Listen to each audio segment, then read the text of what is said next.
Ok, muy buenas tardes, compañeros. Bienvenidos a una mesa más de trabajo. El día de hoy vamos a estar con una presentación que nos tiene nuestro compañero Luis Espinosa sobre la relación bilateral del sindicalismo entre México y Estados Unidos.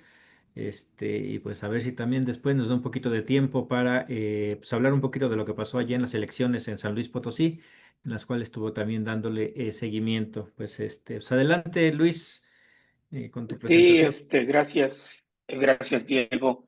Primero que nada me presento formalmente, Luis Espinosa, organista, trabajo para el sindicato del sector automotriz en los Estados Unidos, la UAW. Soy un especialista en relaciones internacionales con el Departamento de Relaciones Internacionales de nuestro sindicato. No lo puse como tal en mi presentación aquí porque pues tenemos una política de quién puede hablar en nombre de la OAW. Entonces digamos que no estoy hablando en nombre de la OAW, pero estoy hablando de temas relacionados con la OAW.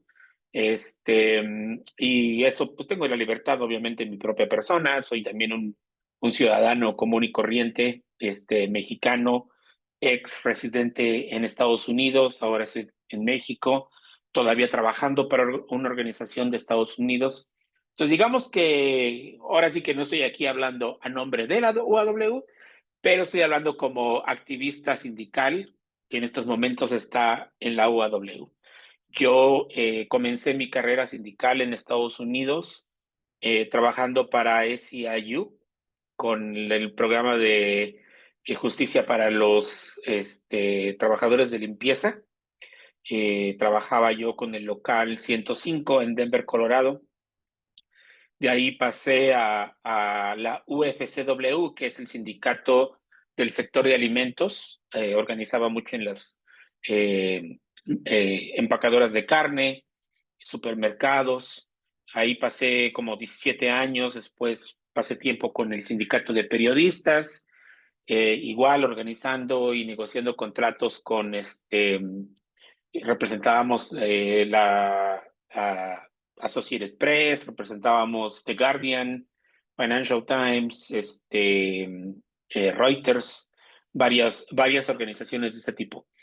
Y a partir del 2022 me vine para México, estuve trabajando un tiempo con el Centro de Solidaridad Sindical Internacional de la AFL-CIO y después me pasé con la UAW cuando iniciaron su programa de solidaridad con México. Y justamente mencionaba Diego que quería hablar un poquito acerca de lo que sucedió en la elección de GM en San Luis Potosí. Para allá nos va a llevar la conversación, ¿cómo se llama? Eventualmente y no va a haber de otra más que llegar a ese punto, porque va a ser parte de los retos que estamos enfrentando en el presente y al futuro, ¿no? Entonces, para dar una visión rápida de más o menos cuál va a ser la agenda, deja ver si se recuperar esa. Sí. Voy a dar rápidamente un resumen histórico muy rápido. No es una clase de historia ni se trata de hacer tanto aquí sobre la historia del sindicalismo, pero más o menos de dónde venimos en ambos países, y para entender el momento en el que estamos, ¿no? Después de eso, hablar un poco acerca de cuáles son los temas y los sectores de importancia en general para esta relación bilateral del sindicalismo y después hablar de ejemplos específicos, ¿no? Entre ellos, General Motors.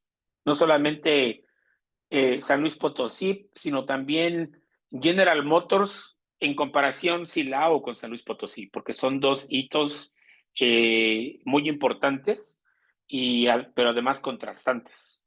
Entonces creo que va a ser muy interesante como verlos en ese contraste y terminar con los retos que tenemos para el presente y para el futuro en esta relación. Entonces, habiendo dicho eso, doy paso. Si tienen en algún momento preguntas, no duden en interrumpirme. Tenemos suficiente tiempo y no creo que sea ningún problema si quieren, ¿cómo se llama? Hacer alguna pregunta durante la presentación.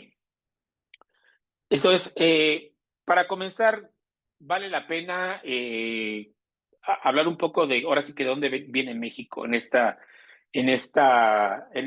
cosa del sindicalismo, ¿no? Eh, Ustedes probablemente habrán, ¿cómo se llama? Escuchado hablar de algunos de los movimientos sociales que dieron pie a la revolución. Y no es que antes de la revolución no existiera un movimiento sindical en México, también existía, pero yo creo que para la historia de México cobra especial relevancia los movimientos sindicales porque fueron parte de este conjunto de cosas que dieron origen al movimiento revolucionario en México. Está, por ejemplo, la huelga de Cananea en Sonora, de una mina de cobre, una compañía norteamericana, y esto fue en 1905, previo al estallido de la Revolución Mexicana, que de alguna manera puso en contexto la situación de los trabajadores en México. No solamente, sabemos que la Revolución Mexicana fue un proceso también campesino, pero también había este elemento del movimiento de los trabajadores. Posteriormente, en 1907, perdón, fue la huelga de Río Blanco en Veracruz, en una empresa textil, de una textilera. En esta hubo incluso todavía más represión y hubo un enfrentamiento con la gente que estaba en la tienda de raya. La tienda de raya, como recuerdan, era la manera en que le pagaban a los obreros, los tenían permanentemente en deuda para después, cuando les pagaban, tenían que pagar al patrón, entonces lo único que quedaban para poder comer era ir a la tienda de raya, sacar más, ¿cómo se llama? Cosas a préstamo y estar eternamente endeudados con el patrón. En esta huelga termina habiendo un enfrentamiento y termina habiendo una masacre. A la postre, estos dos bueno, entre otros, pero estos más significativamente, digamos que dieron pauta a mucho de lo que sería el contenido de la Constitución de 1917, que después de la Revolución o al triunfo, a la consolidación de la Revolución, eh, es la primera Constitución mexicana que ya considera los derechos de los trabajadores, el derecho a organizarse en sindicatos, el derecho a la negociación colectiva y el derecho a la huelga. De hecho, yo diría que en su momento fue una de las constituciones más progresistas y más, que otorgaba más derechos a los trabajadores en el mundo. Quizá incluso, bueno, no, quizá incluso antes que la Unión Soviética. La Constitución de 1917 en México legalizaba el derecho a la huelga y daba ese tipo de poder a los trabajadores. A la postre sabemos que el sindicalismo en México, especialmente en la posguerra, se consolidó en un sistema corporativo en el que eran parte de este grupo de poder, y de alguna manera se volvió un poquito más como parte de la razón de Estado, eh, y el sindicalismo independiente tuvo que surgir para retomar las aspiraciones de los trabajadores para mejorar sus condiciones de trabajo. Pero digamos que la fundación que existió a partir de la revolución tiene principios que todavía están vigentes el día de hoy. Principios muy fundamentales sobre el derecho a huelga y el derecho a la libre asociación, a la formación de sindicatos y a la negociación colectiva. Después hemos tenido que pasar muchos procesos para estar donde estamos hoy, que digamos que estamos en una situación un poco mejor, donde hay, a partir de la reforma laboral del 2019, una mayor posibilidad para los trabajadores de organizarse en sindicatos reales, eh, y un enorme esfuerzo hacia la democratización de los sindicatos. No estamos necesariamente en el punto más alto, o no hemos llegado a la meta, pero digamos que se ha avanzado mucho desde ese bache en el que se cayó en la posguerra, hasta por ahí de los 80s. Bueno, hay ejemplos más tempranos del sindicalismo independiente, pero hasta la modernidad, hubo, digamos que había muy poca actividad sindical independiente. Al mismo tiempo, en Estados Unidos, a finales del siglo XIX, también hay actividad por los derechos de los trabajadores. La más significativa y la que todo mundo recuerda, el 1 de mayo, es la masacre del Haymarket en Chicago, dentro del contexto del movimiento por las 8 horas de trabajo, donde hay provocación, hay violencia, y los líderes terminan siendo ejecutados en juicios hechizos, mal hechos, y bueno, hay este momento histórico que representa para el sindicalismo internacionalmente, para el movimiento de los trabajadores de manera internacional, un momento histórico que se consagra a partir de 2 años después, en el 1 de mayo, como fecha de celebración del Día Internacional de los Trabajadores. Este, Quizá moviéndose un poco hacia adelante, no pude encontrar imágenes sobre el incendio de las costureras en Nueva York, que fue también lo que dio origen al Día Internacional de la Mujer. En realidad, el Día Internacional de la Mujer es también un Día Internacional de la Mujer Obrera, porque recuerda y conmemora una tragedia de estas mujeres eh, eh, costureras que dieron sus vidas por la falta de seguridad en el trabajo. Entonces, pero ya llegando a los años 30 y con la industrialización muy fuerte que está llevándose en Estados Unidos, pues tenemos la fundación de la UAW, que no estoy necesariamente diciendo que la UAW es el referente del sindicalismo, pero es muy importante su lugar en ese proceso por dos razones.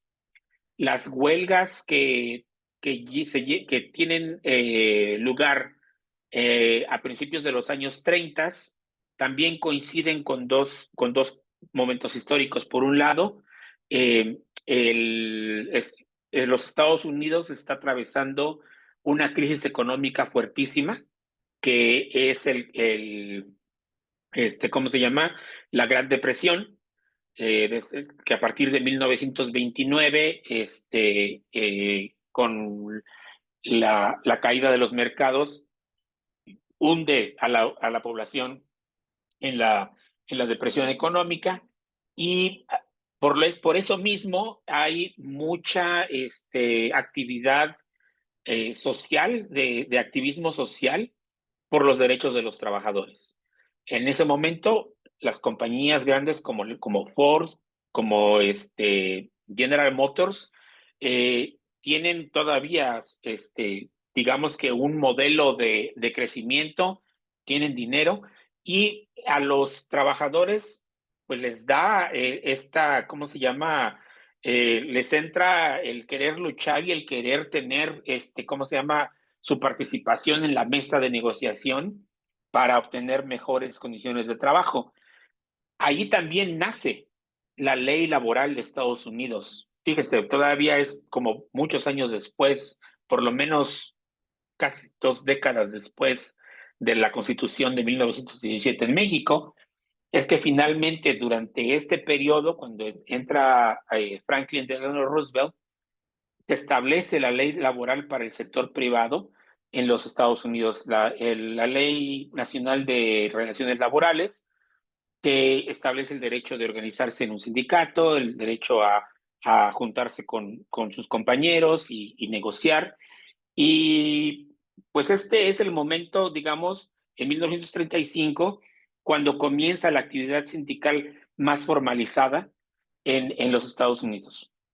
Lo que sucede entre después de esa época y por ahí así de los 60, 70, es de que realmente no hay una comunicación o una relación real o formal. Es muy poco y muy esporádico lo que existe en la relación entre México y Estados Unidos a nivel de sindicatos.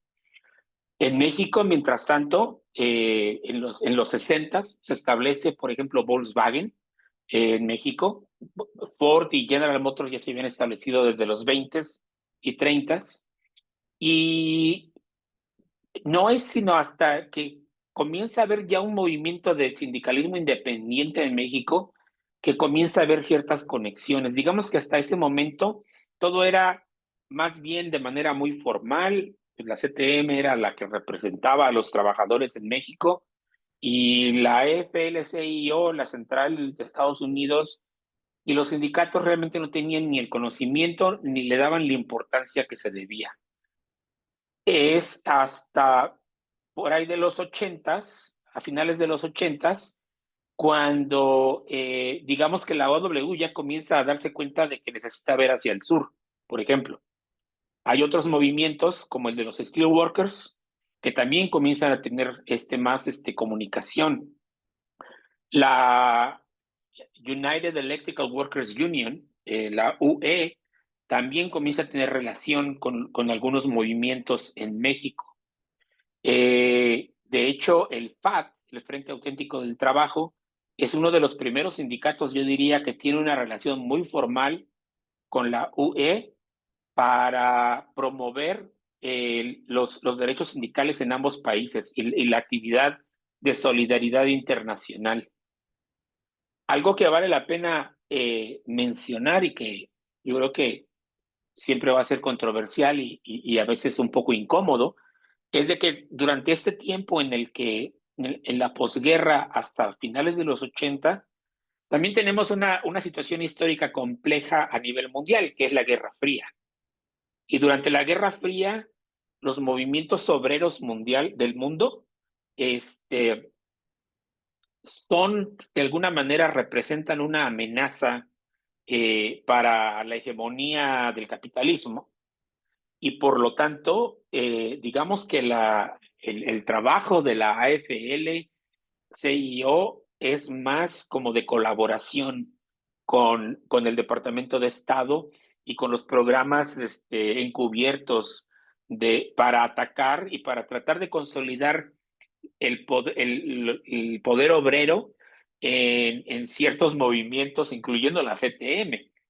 De hecho, por ahí hay alguna desclasificación de la intervención de la AFL-CIO misma durante la matanza del 68 de Tlatelolco, porque veían ese peligro de los movimientos obreros unidos con estudiantes y con otros grupos en cuanto a la amenaza comunista. Entonces, de alguna manera, como que se pierde mucho la oportunidad de la solidaridad, porque los Estados Unidos están en una lógica de contención del comunismo y está más preocupado por eso. Y desafortunadamente el sindicalismo en Estados Unidos está muy en esa lógica también. Creo que es hasta la caída del bloque socialista y el triunfo de alguna manera del neoliberalismo, cuando comienzan a darse cuenta los obreros de los Estados Unidos que más bien su futuro depende mucho de la solidaridad internacional con los trabajadores de las Américas, especialmente con el de México. Y además aquí se agrega el hecho de que pues llega la propuesta, el proyecto de lo que sería el Tratado de Libre Comercio para América del Norte. En este momento, los sindicatos de Estados Unidos comienzan a darse cuenta de que este proceso de integración comercial también representa una amenaza de pérdida de empleos y de lo que llaman sociólogos, los politólogos, economistas, el social dumping, el dumping social, ¿no? El utilizar, en este caso, a México como el país receptor de las empresas porque pueden sacar ventaja de las condiciones sociales, de pagar salarios más deprimidos, la atracción mucho depende también ¿cómo se llama? De exhibir los impuestos, etcétera.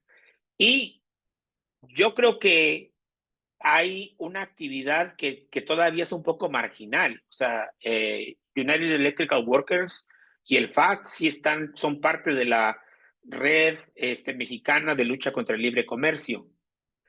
Pero digamos que en algunos otros sectores del sindicalismo formal en Estados Unidos hay una cierta displicencia de que sí hay protesta, pero no está muy articulada con los sindicatos en México.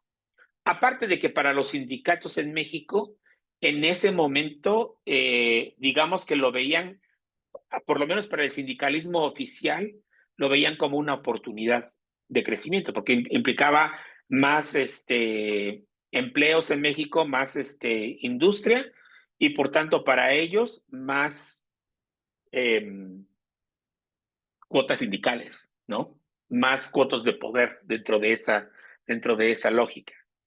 Eh, Lo que se vería, pues, durante los años del Tratado de Libre Comercio es de que ni los trabajadores en Estados Unidos o Canadá ni los trabajadores en México se beneficiaron del sistema de libre comercio. Los que se beneficiaron fueron los empresarios, porque pudieron hacer ganancias enormes a base de la explotación y comenzó la deindustrialización en Estados Unidos, se perdieron muchos empleos allá. Acá vinieron muchos empleos que se prometía que iban a ser muy buenos empleos y que en realidad no terminó realizándose esa aspiración. Entre muchas otras cosas, porque pues, México también estaba por unos problemas económicos. O sea, en el 94, conforme entra el Tratado de Libre Comercio, estalla el movimiento zapatista, después tenemos el magnicidio de Luis Donaldo Colosio, después el de Ruiz Massieu, y todo el 94 nos llevó hasta el error de diciembre, donde la devaluación llevó el peso, me acuerdo que era como a $3 y algo, hasta 7, fue como un 100% ¿cómo se llama? De devaluación.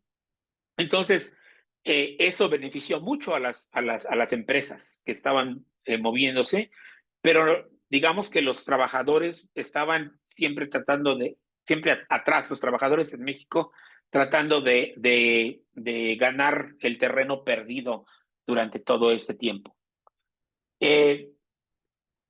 Digamos que para finales de los 90, sobre todo cuando entra John Sweeney a la presidencia de la AFL-CIO, es cuando se disocia de ese lastre ideológico político que tenía en su colaboración con el Departamento de Estado y desaparecen todos estos institutos de derechos de los trabajadores que existían antes, de las Américas, el de Europa, el de África, y conforman ya algo más centralizado, que es lo que viene a ser el Centro de Solidaridad Laboral y Sindical Internacional.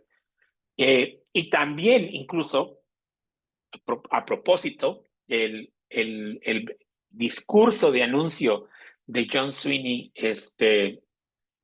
John era su nombre, no me acuerdo su nombre, pero se apellida Sweeney, el presidente de la AFL-CIO.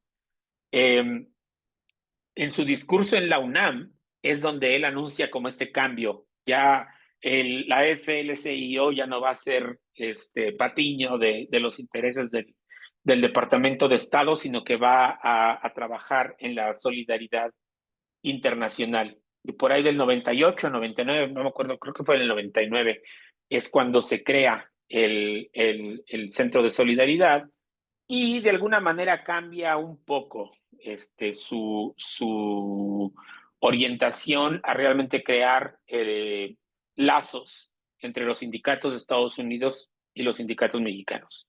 Poco después está la situación con Napoleón Gómez Urrutia, que termina saliéndose del país, es acogido por los United Steelworkers en Canadá, la relación entre varios sindicatos, los steelworkers con los mineros, y varias otras relaciones, así como la de United Electrical Workers como con el PAC, se vuelven más comunes y comienza a haber un trabajo más, ¿cómo se llama?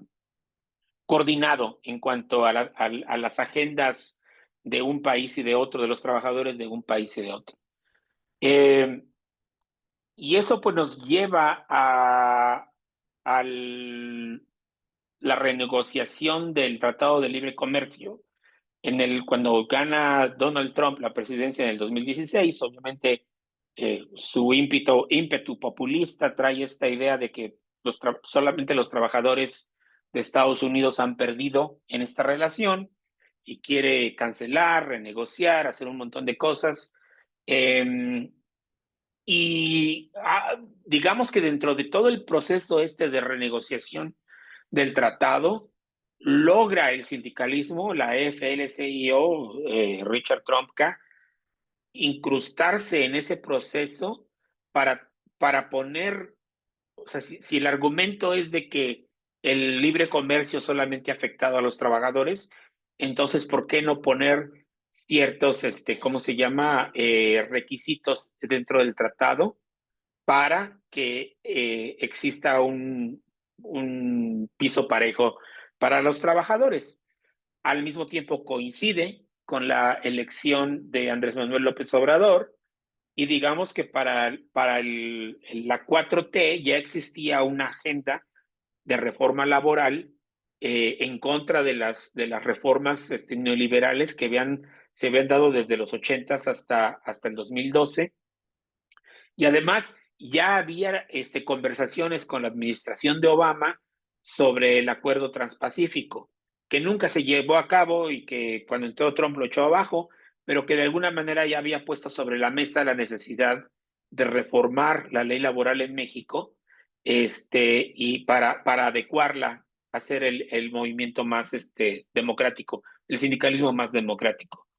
Y bueno, lo que sabemos es de que en lo que se termina es el nuevo TEMEC, que contiene algunas mejoras hacia los derechos de los trabajadores, particularmente en el capítulo 23. Incluye algunos requerimientos para el libre comercio, como las reglas de origen, ver que la cadena de suministros de las industrias tenga un cierto porcentaje de contenido que es de la región, que no viene de otros lados, para poder estar exenta de los aranceles. Y asimismo, se introduce por primera vez el concepto o bueno, por lo menos no por primera vez, pero se fortalece el concepto del labor value content, el contenido de valor laboral, en el TEMEC, que dice que debe del 40%, ¿cómo se llama?, de la producción estar hecha en establecimientos que pagan por lo menos $16 la hora. Sabemos que eso nunca se llevó a cabo. Sabemos que en este momento no hay una empresa en México que pague $16 la hora. Aunque algunas lo dicen, por ejemplo, Volkswagen fue al Congreso de los Estados Unidos a decir que ellos pagan ya un promedio de $16 la hora. Claro, lo que no dijeron es de que están poniendo los salarios de los directivos y promediándolos con los de la producción, ¿no? Entonces, pues digo, obviamente sí, la brecha salarial está a nivel de producción. Un directivo de una planta automotriz en México no gana mucho menos que un directivo de una planta automotriz en Estados Unidos. A ese nivel están parejos. Es al nivel de los trabajadores de línea donde existe la brecha. Pero bueno, uno de los aspectos importantes de esto es el establecimiento del mecanismo laboral de respuesta rápida, que establece este proceso de adjudicación de disputas específicamente relacionadas con la denegación de derechos de libre asociación, es decir, de sindicalización, y específicamente para los establecimientos cubiertos por este tratado, que no son todos los del tratado los que están cubiertos por el mecanismo. Son ciertos sectores que les llaman estratégicos, entre ellos la logística, la minería y el sector automotriz. Es un avance, ha sido una herramienta que ha sido, ¿cómo se llama? Ha sido usada por los aliados de los Estados Unidos y México, pero que todavía falta mucho que hacer para que sea mejor. Y bueno, ahorita en donde vamos a comenzar a entrar va a ser en lo que viene, la revisión que viene del TEMEC, porque ya con la llegada de Trump otra vez al poder a esas alturas, vamos a tener la situación en la que nosotros entendemos que su preferencia es que no haya tratado de libre comercio ya, que más bien sea una relación bilateral, un tratado bilateral. Sin embargo, digamos que todavía hay fuerzas dentro de la administración que prefieren simplemente reformar lo que está a tener que comenzar de nuevo desde cero. A nosotros no nos gustaría que hubiera esa situación de regresar desde cero, porque pondría en entredicho la permanencia y la existencia del mecanismo laboral de respuesta rápida. Un tratado bilateral, de alguna manera tendríamos que otra vez eh, empujar para que exista en ese tratado bilateral. Algo que tenemos a nuestro favor, digamos, es de que aunque la administración quiera hacer 200 tratados bilaterales, realmente tendría, y es cuestionable porque pues, por ahí hay gente en la administración que dice que no, pero tendría que obtener la aprobación del Senado para ratificar todos estos acuerdos, lo cual le llevaría los 4 años de su administración para poder hacer. En este momento se supone que el mes que viene comienzan las consultas para la revisión del TEMEC. Y hasta donde nosotros vemos, ahorita, por lo menos del lado de Estados Unidos, están muy atorados porque han estado enganchados en estos procesos de que si el tratado con China, que si el tratado con la India, que si el tratado con no sé quién, y justamente están poniéndose ellos mismos esas barreras que no creo que vayan a comenzar a tiempo en octubre como estaba previsto. Entonces, para movernos a lo que es ahorita los temas de importancia en la relación comercial y por tanto entre los sindicatos de Estados Unidos y México. El déficit comercial ¿cómo se llama? Es muy importante y eso creo que sobre todo la OAW ha sido más vocal en cuanto a que el sistema de comercio de alguna manera ha dejado al sindicato en una situación de pérdida de empleos y pérdida de membresía, por lo tanto. De hecho, yo les puedo decir en este momento que para la OAW realmente es un problema existencial, ¿cómo se llama? El déficit comercial. Claro, no necesariamente la OAW estaría de acuerdo con aranceles por cualquier cosa o por todo, sino que más bien lo que ha estado pugnando es por usarlos de una manera estratégica en donde pueda servir para elevar condiciones de trabajo de los trabajadores en México, particularmente porque hemos visto que la reforma laboral y el mecanismo laboral de respuesta rápida se ha quedado corto en crear esas condiciones en México que permitan a los sindicatos auténticos realmente pugnar por mejoras en las condiciones de trabajo. El ejemplo más claro que tenemos ahorita, por ejemplo, es el de Pirelli, donde hay Pirelli y Goodyear, hay un contrato del sector hulero, que digamos que la negociación sectorial es lo que todos vemos como lo mejor, porque permite establecer condiciones para todo el sector. Y sin embargo, aquí no han logrado hacerlo porque todavía tienes el problema de que la mayoría están representados por la CTM o sindicatos a los que no les interesa mejorar eso. Están más en la dinámica de representar los intereses de la industria en vez de los intereses de los trabajadores. Entonces, para nosotros, o por lo menos para la OAW, va a ser importante el uso estratégico de esos aranceles para poder decir, ok, las condiciones ya no van a ser opcionales. Ahora ¿cómo se llama? Las empresas tendrán que cumplir un mínimo de requisitos para tener el arancel cero, ¿no? Y ese es el piso parejo al que se aspira. Digamos que otros sindicatos como los Steelworkers han estado un poquito más, ¿cómo se llama? Reservados. Yo por lo menos he escuchado un planteamiento específico, pero pues el hecho es de que existen aranceles ahorita al acero, existen aranceles a muchos otros de la minería, que de alguna manera muy calladamente están siendo pues apoyados por el, por el, por ese gremio en los Estados Unidos. Um, y nosotros vemos que va a ser muy importante mantener un apoyo sostenido, sobre todo a las organizaciones sindicales independientes en México, en cuanto a la organización colectiva y la organización y la negociación colectiva.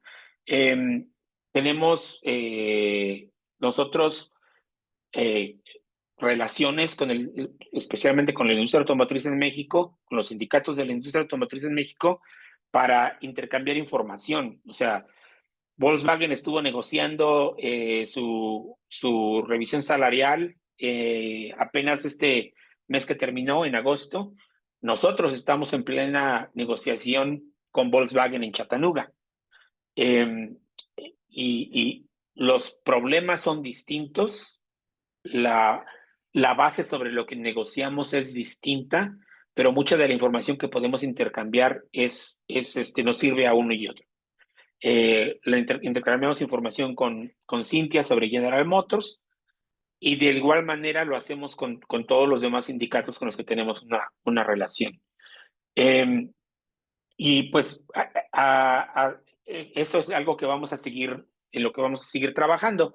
De las industrias en las que existen este trabajo, pues está la automotriz y la cadena de suministros, obviamente las ensambladoras, pero también las de partes que están clasificadas en niveles, las de nivel 1, que son componentes ya listos para el ensamble, el nivel 2, que son preensamble, y el nivel 3, que estamos hablando de tornillos, mangueras, cosas así que son más primarias. Nosotros, sobre todo, tenemos un trabajo muy específicamente enfocado hacia el ensamble y Tier 1, Tier 2, bueno, nivel 1, nivel 2, porque creemos que la mayor capacidad de crear un cambio está en esos, ¿cómo se llama? En esos sectores.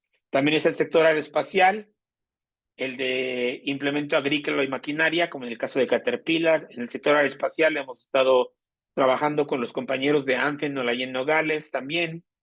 Y el sector minería, que es sobre todo lo que ha estado trabajando los steelworkers con los mineros. Logística, acabamos de ver el caso de Atento con los call centers y del sindicato de telefonistas. Eso no es algo que estamos relacionado con nosotros directamente, pero es parte de todo este proceso de intercambio y de trabajo coordinado entre sindicatos de México y de los Estados Unidos. Ahora, algunos de los ejemplos actuales,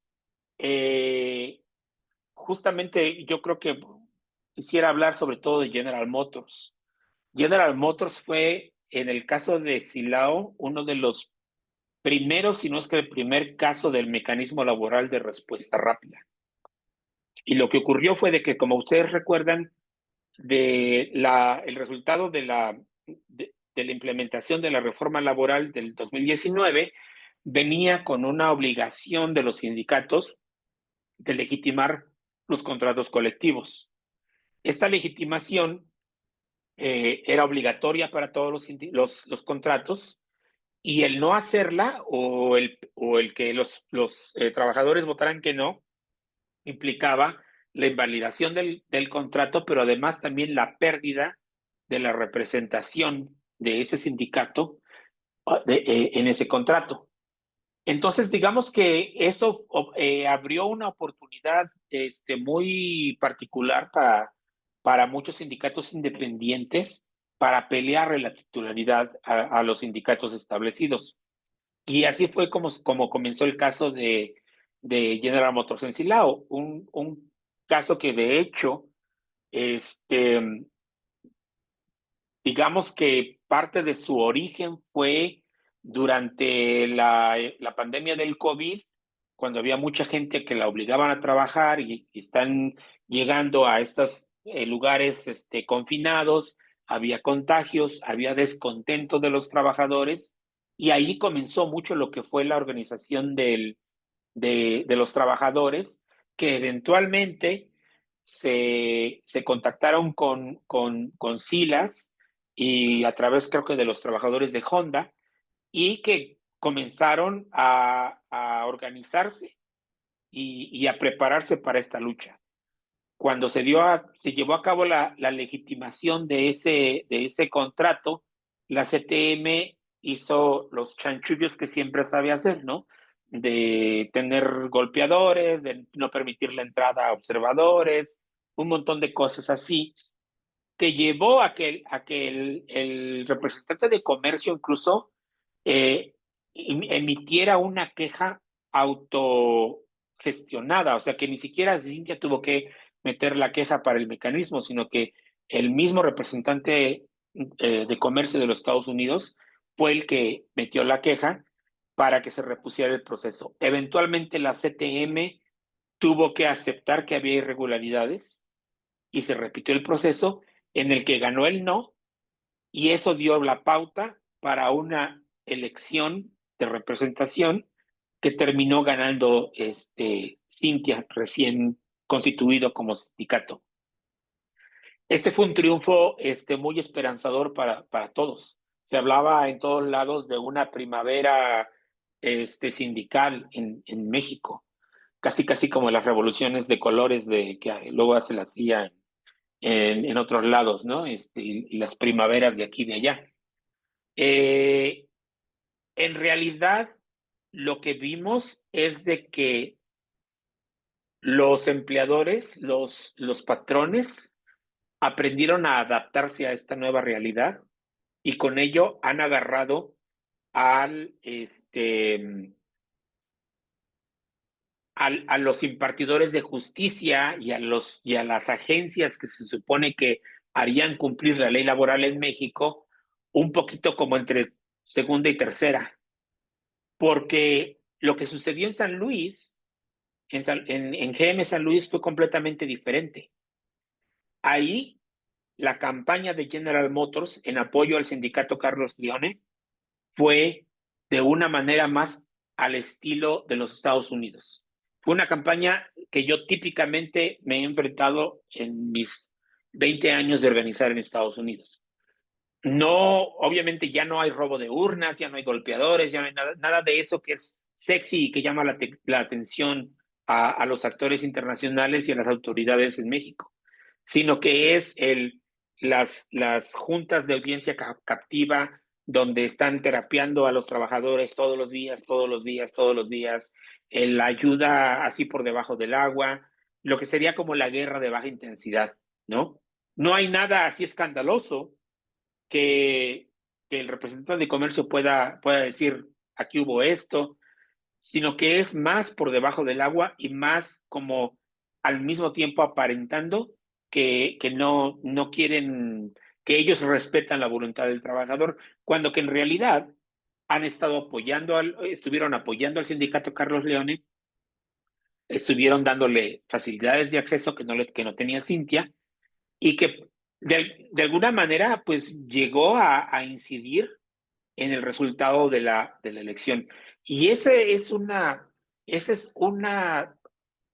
área en la que el mecanismo laboral de respuesta rápida se queda muy corto, porque, como les digo, el Centro Federal de Conciliación y Arbitraje y el representante de comercio han estado acostumbrados al tipo de campaña patronal que es llamativa, donde hay el robo de urnas, donde hay la violencia, y todavía hay. Apenas se dio ese fue el 5 de julio en Male, en Ramos Arizpe, donde la CTM bloqueó un recuento porque sabía que iba a ganar la CATEM. O sea, fue un lío entre charros, pero se sigue dando este tipo de situación. El tipo de campaña que hizo General Motors en San Luis Potosí fue más enfocado. Apoyo económico y de acceso a las áreas de trabajo de los simpatizantes del sindicato Charro, mantenerlos con licencia para que pudieran seguir, lo estaban pagando sin estar trabajando, para que pudieran entrar a la planta y hacer proselitismo a favor del Carlos Leone. Y el día de la votación, diseñarla de una manera en que pudieran salir solamente sus adeptos a votar y dejar a los demás, ¿cómo se llama? Atorados en la línea sin poder. Y de alguna manera, con por lo menos la negligencia, si no es con la displicencia del Centro Federal, Centro Federal de Conciliación y Registro Laboral. Porque, por ejemplo, uno de los chanchullos que hizo General Motors en San Luis Potosí, tuvo que ver con la lista del padrón de trabajadores. Cintia mete la solicitud de la constancia. Carlos Leone inmediatamente en 2 días consiguió el mismo número de firmas que Cintia consiguió en 3 años. Eh, y el Federal de Conciliación recibe esa petición del Carlos Leone y la acepta. Y todavía pone en su anuncio que están los dos que van a competir en una elección, pero que todavía no saben cuándo va a ser la elección, a reserva de que exista un padrón confiable. Y la pregunta del millón es, si no tienes un padrón confiable, ¿cómo sabes quién tuvo el 30% de firmas para participar? ¿30% de qué? ¿De cuánto? El padrón inicial que presentó General Motors era como de 7,500 trabajadores, que Silas y Cintia lograron determinar que había por lo menos unos 700 a 1,000 supervisores, o más bien empleados de confianza, como se les llama en México, que realmente no tenían el derecho de estar en ese padrón. Y eso solamente ayudó a Carlos Leone, no ayudó a Cintia. Cintia no estaba firmando personal de confianza.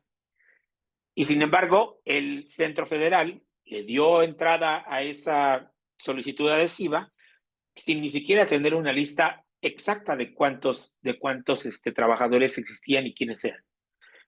De ahí de entrada ya había una irregularidad en el proceso. Después deciden que el horario de votación va a ser de 5 de la mañana a 7 de la tarde en una compañía, en una empresa, en una planta en la que trabajan en turnos de 6 a 6. Es decir, 1 hora antes y 1 hora después del cambio de turno. El problema con eso es de que, como estamos hablando de que la mayoría de los trabajadores vienen de zonas rurales y por tanto los traen en autobuses, pues algunos tienen que salir desde 2 o 3 horas antes de sus comunidades para llegar unos minutos antes en el autobús de la empresa a trabajar. ¿En qué momento van a tener la oportunidad de ir a votar? A la entrada y a la salida? Si se quedan a votar, pierden el autobús para regresar a su casa y les va a costar otra vez una buena lana para ir hasta allá, ¿no? Y entonces estabas dejando a un grupo importante, sobre todo los que estaban en la noche, de 6 de la noche a 6 de la mañana, sin el acceso a votar. Pero incluso los que estaban de 6 de la mañana a 6 de la tarde, al principio, por lo menos durante el primer día de votaciones, ellos eh, tenían una manera muy selectiva de a quienes dejaban ir a votar. Cuando pedían permiso para ir a votar, decían, no tenemos quien te releve en este momento, después. Y no fue sino hasta que Cintia se quejó que al día siguiente decidieron parar la producción de 2 a 3 y de 6 a 7. Pero ¿cuál es el problema con eso? De que si tienes un grupo de 1,000 personas que quiere votar en un espacio muy pequeño de tiempo, pues vas a crear una conglomeración tremenda. No hubo un plan para que pudieran permitirles ir a votar de manera escalonada. Y es algo que General Motors, para mandar a la gente a comer, no los manda de 2 a 3 o de tal hora a tal hora, los escalona. O sea, ellos entienden que incluso un servicio como el comedor no pueden mandar a todos a comer porque en ese mismo momento, porque entonces creas una conglomeración enorme y mucha gente a lo mejor no va a alcanzar a hacerlo. Sin embargo, aquí así lo hicieron, ¿no? Y pues son fallas que realmente, por un lado, la compañía fue muy displicente en no querer, o sea, en querer mantener esa supresión del voto, y de que el Centro Federal de Conciliación y Arbitraje no hizo nada para subsanar. También hubo casos en los que llegó gente a votar que no estaba en el padrón y les permitieron votar. Y cuando una de las observadoras lo expresó, oye, ¿por qué estás dejando votar a alguien que no está? La ley dice que nosotros podemos tomar esa decisión. No, pues claro, o sea, en una elección en Estados Unidos, cuando alguien no está en el padrón o alguien de los observadores impugna a esa persona, el voto se separa en otro sobre como votos impugnados. Al terminar la elección se puede resolver si fueron correctos o no. Si son correctos y hay de acuerdo entre todos, se pasa el montón y se cuentan con el montón.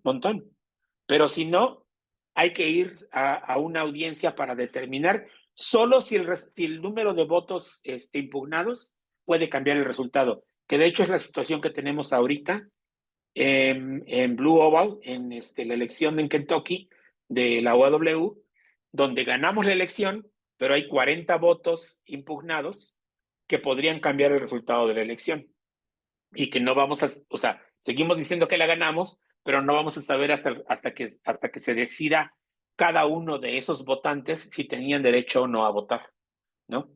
Y bueno, o sea, esas fueron la situación con que pasó. Realmente no voy a hablar de los demás porque se me acaba un poco el tiempo aquí, pero eso nos lleva así muy rápidamente a lo que son los retos para el futuro, ¿no? O sea, tenemos las limitaciones del mecanismo que tiene que mejorarse, la inestabilidad de la política comercial. Ya hay aranceles hoy, mañana no, mañana son por el fentanilo, pasado mañana son por la inmigración, y todo eso pues realmente mete mucho ruido a la relación comercial, y creo que tiene efectos adversos.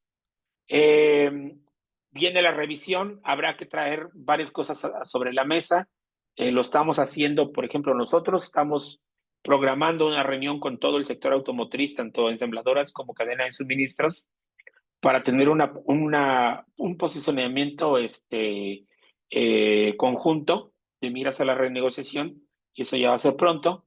Hay recortes en el presupuesto del Centro Federal de Conciliación y Registro Laboral que también no les permite hacer el trabajo como deben, y los ataques al NLRB. Ya vimos que Trump, ¿cómo se llama? Trató de correr a una de las personas de la Junta, a Jane Wilcox. Wilcox es su apellido, soy muy malo con los primeros nombres. Este, pero sobre todo el hecho de que el quinto circuito, la semana pasada, el quinto circuito de apelaciones, no la semana pasada, la antepasada, el 19 de agosto, declaró inconstitucional la Ley Nacional de Relaciones Laborales en Estados Unidos. Y eso es grave porque básicamente lo que está haciendo es echar abajo 90 años de aplicación de una ley que regula las relaciones laborales en el sector privado, los sindicatos, las campañas de organización, la negociación colectiva, todo eso, y que como además hizo una especie como de amparo, ¿no? Injunctive relief, le llaman en Estados Unidos, que básicamente prohíbe al NLRB, la Junta de Relaciones Laborales, hacer su trabajo, y eso solamente existe ahorita en el quinto circuito, que es Texas, Nueva Orleans y Mississippi. Hay contradicción entre la ley ahorita en el resto de Estados Unidos y esos tres estados. Entonces, lo más probable es de que va a haber un proceso acelerado para que llegue a la Suprema Corte. Y la Suprema Corte, en estos momentos, en una administración súper conservadora, con ministros que fueron en su mayoría puestos ahí por Trump, la verdad es de que no sé qué va a pasar, pero me puedo imaginar lo peor. Y los sindicatos en Estados Unidos ahorita están preparándose para lo que sería tener, ya no tener la ley nacional de relaciones laborales. Eh, Algunos dicen, bueno, pues entonces nos quitan las cadenas, porque también esa ley nos prohíbe los boicots secundarios, nos prohíbe un montón de cosas. Entonces ya no vamos a tener prohibiciones tampoco. Ya no tenemos protecciones, pero tampoco tenemos prohibiciones. Y entonces lo que tenemos que hacer es irnos más a las huelgas y todo eso, porque pues eso es a donde nos van a llevar, ¿no? Algo muy importante, y eso es con lo que cierro, es de que, sin embargo, eso es una falta a los compromisos de Estados Unidos bajo el Tratado de Libre Comercio, porque el artículo 23 del Tratado del TEMEC dice que las partes se comprometen a mantener una legislación laboral que garantice la libre asociación y el derecho de la negociación colectiva. Yo he sido de la propuesta de que México tiene toda la autoridad para llamar a cuentas a Estados Unidos por eso, porque realmente lo que está sucediendo aquí es de que hay un incumplimiento de los compromisos que tienen bajo el tratado. Y ya con esto cierro, porque ya me llevé una hora, perdón.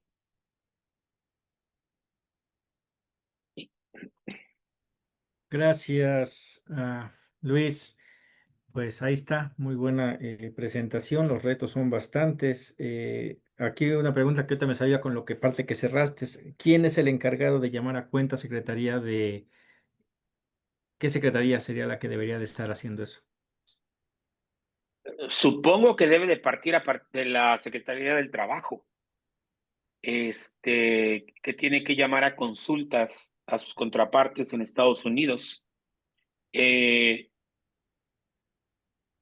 yo sé que hay por lo menos un diputado federal y un abogado, que ambos son miembros del AILA, este grupo de abogados laborales internacional, que están llamando al gobierno mexicano a comenzar ese proceso de consultas y de probablemente también moverse hacia el proceso de pedir un panel si no hay solución. Pero creo que debe de salir de la Secretaría del Trabajo, si no me equivoco. Perfecto, sí, gracias. Pues ahí está, no sé si alguien quiere hacer alguna pregunta, un comentario. Nada más para la cuestión en dos partes, si me permiten. Adelante, sí. Eh, en la cuestión histórica, quería nada más ahí agregarle a tu presentación, o si es posible, darte los datos, pero un año antes de que muriera César Chávez, me ocupan a mí para venir a México a organizar los campesinos con visas de trabajo, e ir creando la membresía de la UFW acá. Eh, Ese proceso se quedó a mitad, a un año, porque la nueva directiva de la UFW ya no permitió seguir ese procedimiento, por un lado. Por el otro lado, mi primera reunión en México fue con el FAT, aquí en Coahuila, y el papá de esta, la secretaria de Morena, ah, el, el abogado, ah, ¿cómo se llama? Ay, se me va el Arturo nombre. Alcalde. Arturo Alcalde, exactamente. Y la línea que se nos planteaba en ese momento era una línea laboral independiente, que no existía una forma más que aventársela a pie, levantar los sindicatos, ganarlos por dentro, y se ganó en ese proceso se ganó lo que es ahora Telefónica, lo que es de Luz y Fuerza, y lo que es la base de la organización laboral en el auto, ¿no? Más sin embargo, en el campo fue imposible. Pero bueno, la siguiente fase yo creo que hay que apuntarla donde Susana Prieto, los de San Quintín y gente del norte de alguna manera logrando esta reforma migratoria, más bien esta reforma laboral en México, también tienen representatividad, aunque muy mínima en diferentes lugares, pero que tienen representatividad al mismo nivel que dentro de los sindicatos de gobierno, burócratas, hay como un pequeño despertar de algunos sindicatos haciéndole la sombra a la CTM burocrática dentro del sindicalismo. Y finalmente, nada más a apuntar de que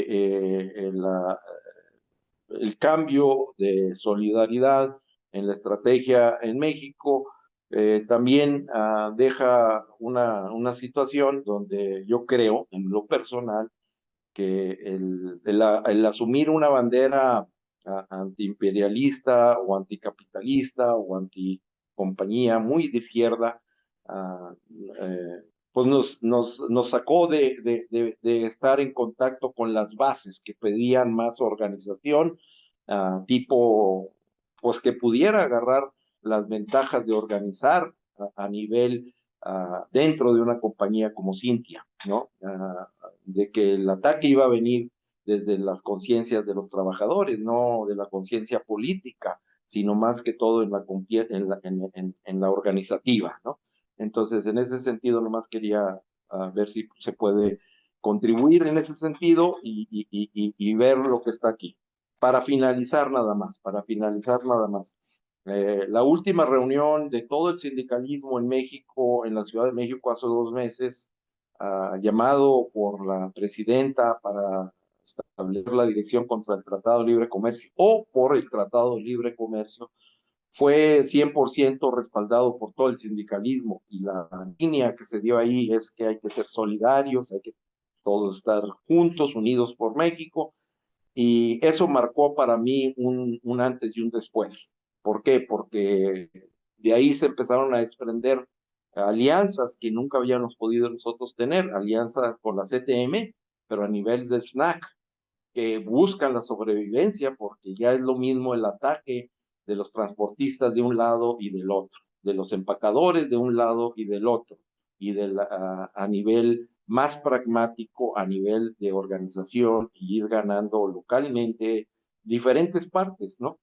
Sin importar, porque pues esperar que la secretaria de Trabajo en este momento vaya a tomar una actitud pro sindical para organizarnos, pues está en chino. Pero bueno, ese es el reto. Muchas gracias, compañero. Gracias, Humberto. ¿Alguien más que tenga alguna pregunta? Hace rato comentabas, Luis, acerca de los sindicatos con los que estás, se tiene cierta cercanía, que es la automotriz, aeroespacial, minería, decías que indirectamente telefonistas, pero ¿cómo está el aspecto de agricultura? Mira, y esto no a título, ¿cómo se llama? Institucional, porque en mi trabajo ahora con la OW no estoy en ese ambiente, en ese sector, pero, por ejemplo, yo he tenido mucho trabajo en el pasado con SINJA, con el Sindicato de Jornaleros y Jornaleras Agrícolas en el norte. De hecho, apenas tuvieron algunas reuniones de estrategia. Los dos lugares donde hay más actividad de SINJA, de este sindicato del sector agrícola, es en Jalisco, donde está Adolfo Tejeda, y en San Quintín, donde está Avelina, ahí me sé el nombre, pero no el apellido, no se me olvida el Ramírez. apellido, Ramírez. Y uno de los problemas que tenemos en el tratado es de que excluye el sector agrícola para para el mecanismo laboral de respuesta rápida. No sé, o sea, una de las propuestas es incluirlo. No sé cómo va a ser esto posible cuando, si por ejemplo, parte de nuestro proyecto es hacerlo simétrico, es decir, que también puede existir. Ahorita realmente es asimétrico. Solamente puede uno meter quejas de lo que pasa en México, en Estados Unidos y en Canadá, pero no podemos poner quejas de lo que pasa en Estados Unidos hacia México y Canadá. Entonces, eso es asimétrico e injusto desde un punto de vista.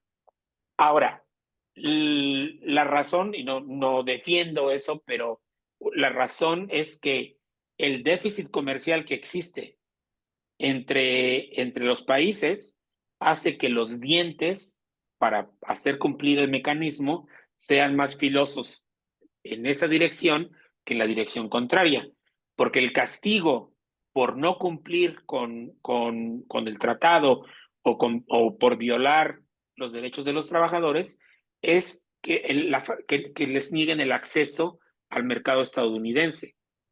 Entonces, para que existiera un mecanismo que se mueva hacia el otro lado, digamos que también debe de existir ese castigo para mover producto de Estados Unidos a México. Pero la mayor parte del producto se mueve de México a Estados Unidos.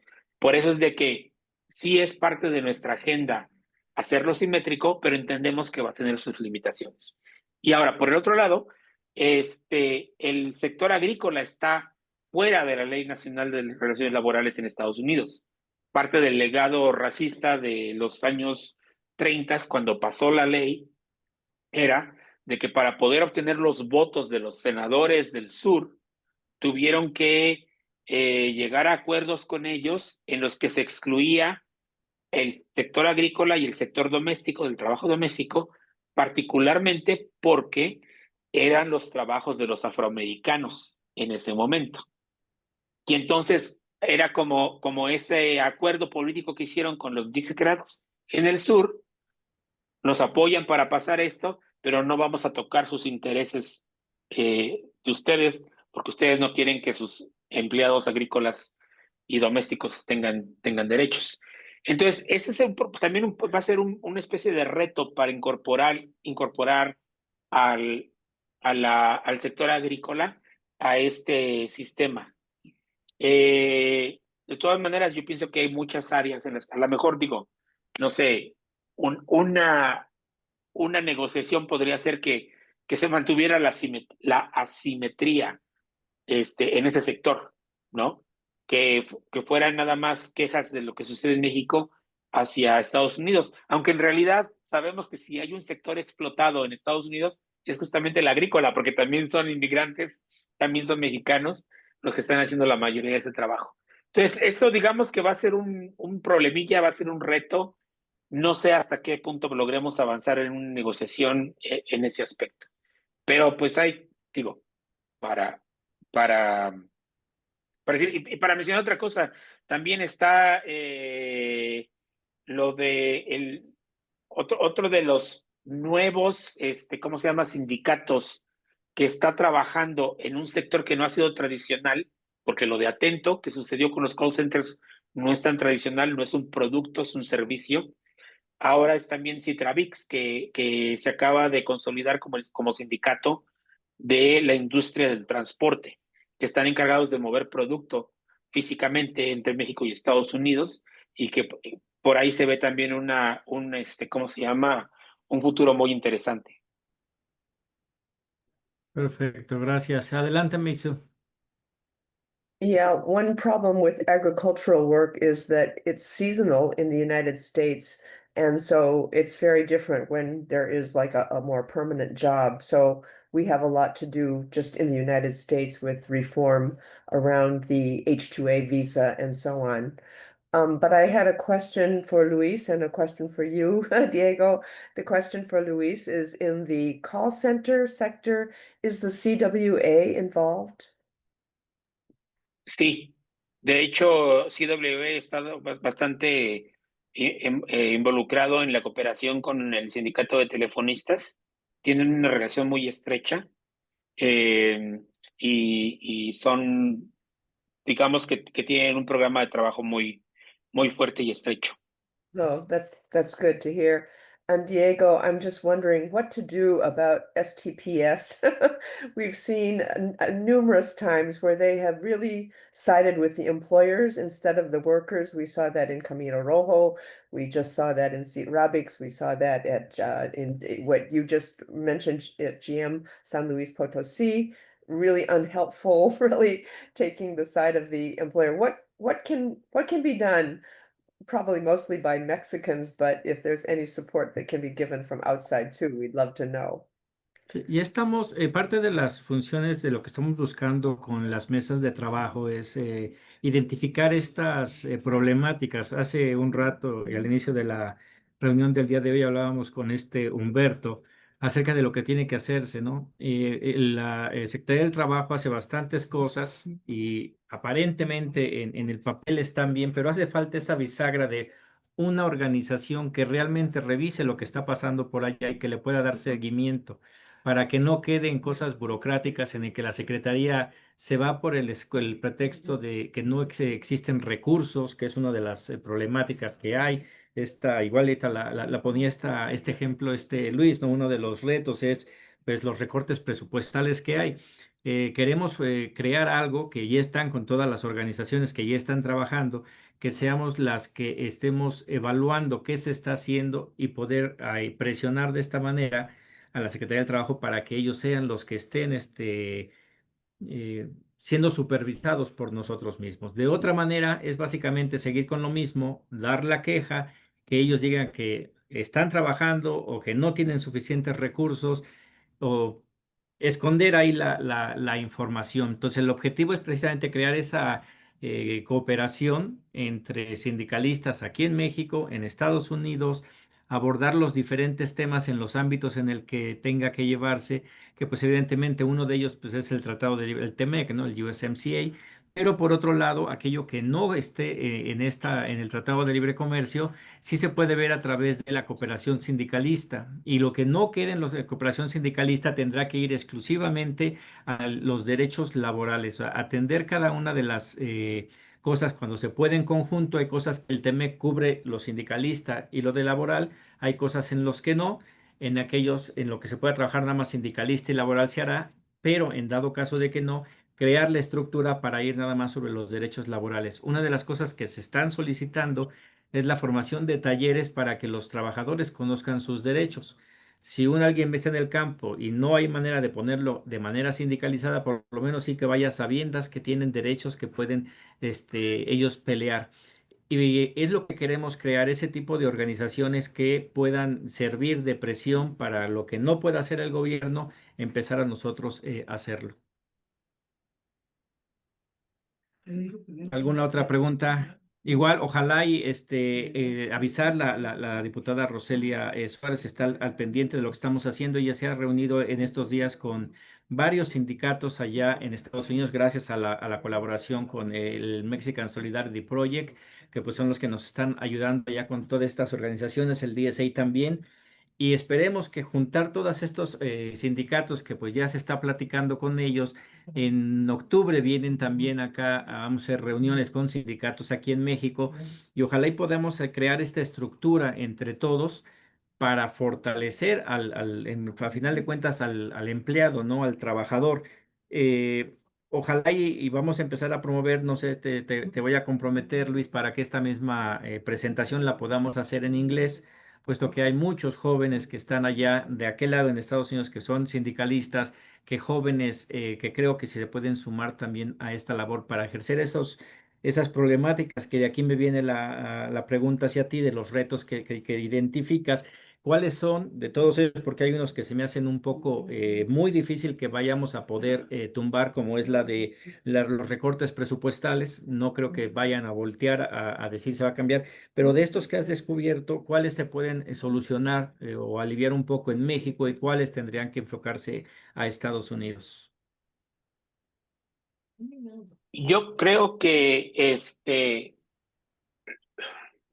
la parte donde yo veo más apertura ahorita, dentro de todo lo, lo, lo malo que se ve el futuro, es en la parte de la revisión, porque a pesar de que hay fuerzas que quieren acabar con el tratado mismo, creo que también incluso dentro de la administración hay fuerzas que tratan de todavía rescatarlo.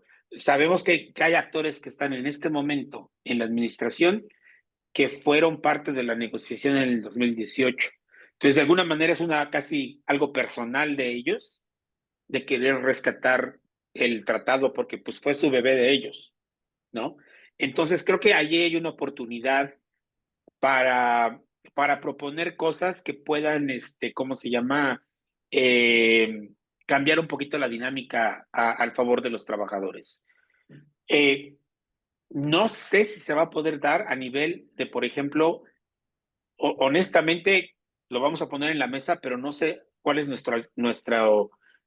para que cuánto nos alcance en una reforma del mecanismo laboral de respuesta rápida. Queremos poner términos más claros de cómo es el proceso, porque creemos que en este momento es muy opaco. Por ejemplo, te puedo decir, sabemos porque alguien hizo una petición bajo la libertad de información, que hubo 55 quejas bajo el mecanismo hasta junio de este año, y que de esas solamente se aceptaron 37. El resto no sabemos por qué no se aceptaron. ¿Cuál fue la razón? ¿Fue porque no era instalación cubierta? ¿Fue porque la violación no era dentro de lo que está diseñado en el tratado? O sea, ¿cuál fue la razón? ¿No? Y cuando hay los cursos de remediación, eh, ahorita, por ejemplo, que en Amphenol se metió la queja desde mayo, la aceptó el gobierno y se la pasó al gobierno mexicano, el gobierno de Estados Unidos, el mexicano.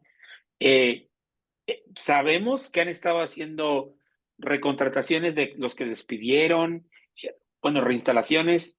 Sabemos que han estado haciendo pláticas sobre derechos sindicales, pero todo eso está pasando sin que los que se quejaron siquiera sepan qué está pasando. Y entonces queremos que esa remediación se haga en conjunto con los que se quejaron, para que sepan exactamente qué es lo que a lo que se está llegando. Hay hasta ahí, creo que quizá una esperanza de que eso se pueda cambiar. Hacerlo más fuerte, incorporar más sectores, hacerlo simétrico. La verdad es un poquito de sueño guajiro, que de todas maneras tenemos que ponerlo sobre la mesa porque tiene que discutirse. Lo mismo que es la consulta sobre la posible inconstitucionalidad total de la ley de relaciones laborales en Estados Unidos. A final de cuentas, es un asunto de soberanía en el que los estados con una soberanía más fuerte, como es el Estados Unidos, se hace lo que quiere, porque puede, que tiene el poder económico, militar, político, todo, y es únicamente el Estado mexicano el que es capaz de flexionar su soberanía para entrar en una relación con el vecino, y es injusto, no es bueno, pero es la realidad y es lo que tenemos que ver hacia el futuro. Entonces, yo diría que para mí esas serían las limitaciones de lo que veo más posible, pero no significa que debamos de no promover y no empujar por lo otro. Creo que al contrario, hay que hacerlo con miras a que por lo menos sacamos algo de ahí. Perfecto, sí, que sería ya un triunfo bastante importante. Pues sí, no sé si alguien más tenga algo que agregar. Igual entraron pocas personas, pero recuerden, esto se sube en nuestro canal de YouTube, Formación Política ME. Ahí lo van a poder ver y lo vamos a estar difundiendo y organizar una presentación para los camaradas allá de habla inglesa, porque creo que sí sería muy importante que ellos escucharan esta información. Bueno, pues les agradezco a todos. Luis, muchas gracias por la presentación y pues ahí estaremos en contacto. Mason, muchas gracias por estar con nosotros. Humberto, Gilberto, Cuauhtémoc, Carmen y Sergio, hasta pronto. Excellent Gracias, presentation. hasta